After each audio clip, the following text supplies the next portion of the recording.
of course, nobody knows what their maintenance calorie levels are and stuff like that. Nobody knows how much calories they're eating. That's why you have to use a app that counts your calories and calculates everything as far as like, depending on what exercise you did, it will tell you how many calories you should eat that day according to your maintenance caloric need plus or minus, no, plus the calories you just earned by working out, and then subtract from that the calories you eat in order to see where you're at and how many more calories you can have that day. So that's why it's so important. It'd be too hard to figure out all those calculations without an app that does it for you. So that's why myfitnesspal.com is so important.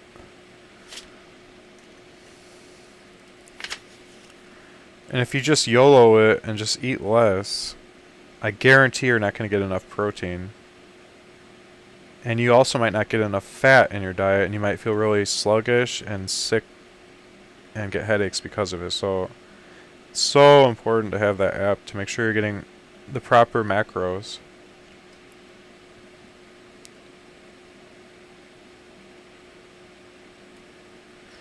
It's going to be a super easy fight that's not even a challenge, Fuski, if you use MyFitnessPal and just loyally enter in without cheating everything you eat and stick to the limits that it gives you on calories and make sure you hit all the numbers that it tells you to hit. Not only will you lose weight, but you're going to transform your body into just a muscle machine. Once you drop down to 10% body fat, you then need to begin bulking, which is where you gain weight and muscle at the same time. You can't gain muscle while losing fat. So you can maintain muscle while losing fat when you're cutting. Once you hit 10% body fat and you're shredded, then it's time to start gaining muscle. Unless if you don't mind not having that much muscle. But I think if you're going to put in the effort and get into a habit of counting calories, you might as well, if you're working out, slowly creep up on more and more muscle over time and start looking buff. Why not? And so once you hit 10% body fat from cutting, then you're going to start gaining weight just by increasing your caloric intake while maintaining still consistently high protein. And if you're doing weight training, you will start to gain muscle while gaining fat until you hit 15 to 20% body fat. No, until you hit 15%.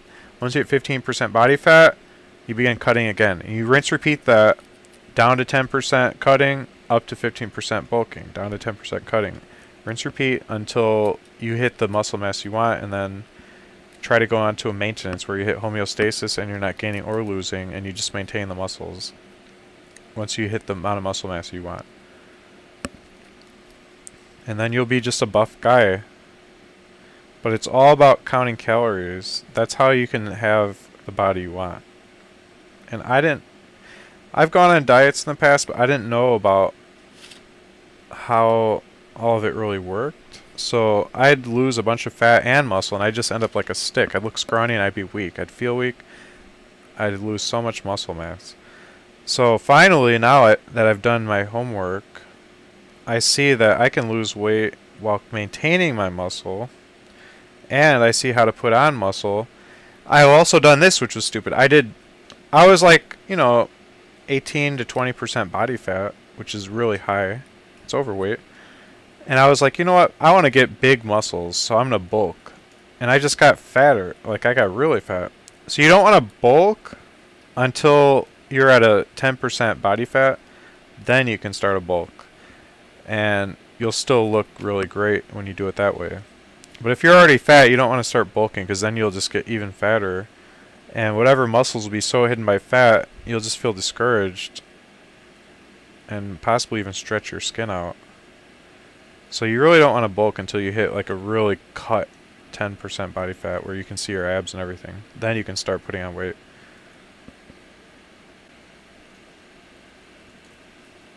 I'm at 22% body fat right now, so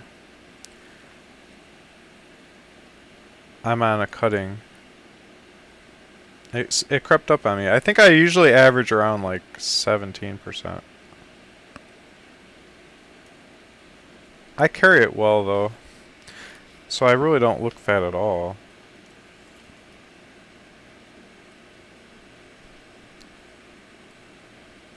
But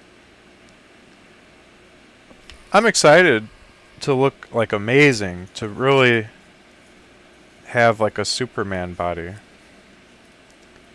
And it's not going to take me changing anything about my lifestyle or my habits. I don't have to change at all.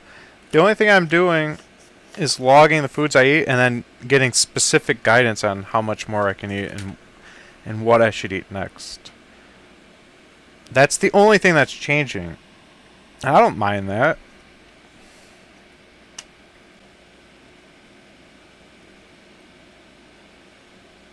I find that oftentimes my caloric intake might be too much just because I lose track of how much I'm eating. Like, I'll eat the whole pizza because I'm enjoying it. I don't really need to. I could have stopped, but I'm just like, I'm liking it. Why not? I don't think I have like a compulsive eating disorder or any type of disease or mental blocks. I don't eat emotionally or anything like that. So for me to eat less, it really doesn't affect me at all. Because I can also go periods of time where I just forget to eat.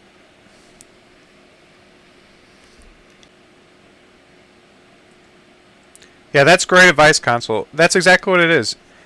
You got to run through all these calculators. They'll calculate all this stuff, but you need an app or a website that's going to track your calories. You need it. Unless if you're going to track it manually, but that'd be really hard to write down how much protein you ate that day, how much fat. MyFitnessPal will calculate all that for you in a spreadsheet, and you just enter in everything you eat. You got to be honest. You got to list every single thing you put in your mouth. And I agree, you probably shouldn't weigh yourself that often. I weighed myself like once or twice a day the past 2 days. Because I'm excited about my new diet and I'm excited to lose my first pound. But that's ridiculous. And Console Cowboy's right. I probably shouldn't weigh myself until like once a week. But I'm not going to get discouraged if it's going slow, because I know it's going to go at the speed it said it's going to go, 1.5 pounds a week. And I'm not going to go faster than that because I don't want to lose any muscle during this weight loss.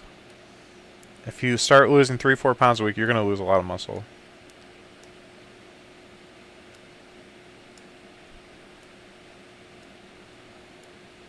Yeah, and I wouldn't look at yourself in the mirror or on the scale every day, even though I've been doing that myself. I'm going to have to say Console Cowboy's dead on. I already can tell day 3 of my diet that was not going to be a good idea, because it is a slow process. You're better off just to not think about it too much, except obviously remembering to log all of your calories. I'm just glad I caught it when I did. The fatter and more out of shape you get, the worse. I won't say I'm that out of shape though. I won't admit to that. I think I am in pretty good shape.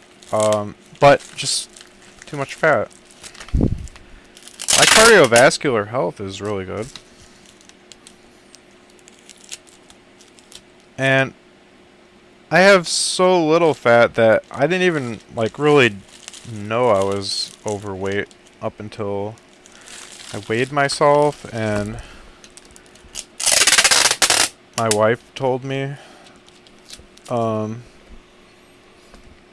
did she word it? She said something about preparing meals for her and I. Pre-made meals that are healthy.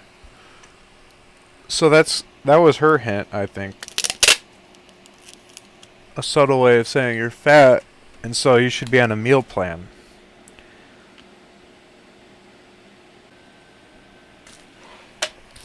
My first sign of me getting fat should have been that I was getting flirted with less on Twitch. That's a dead giveaway. I haven't been getting much flirting at all. It's because I have a double chin. It's normal once you get married to put on weight. Well, I caught it before it became a big issue. I put on about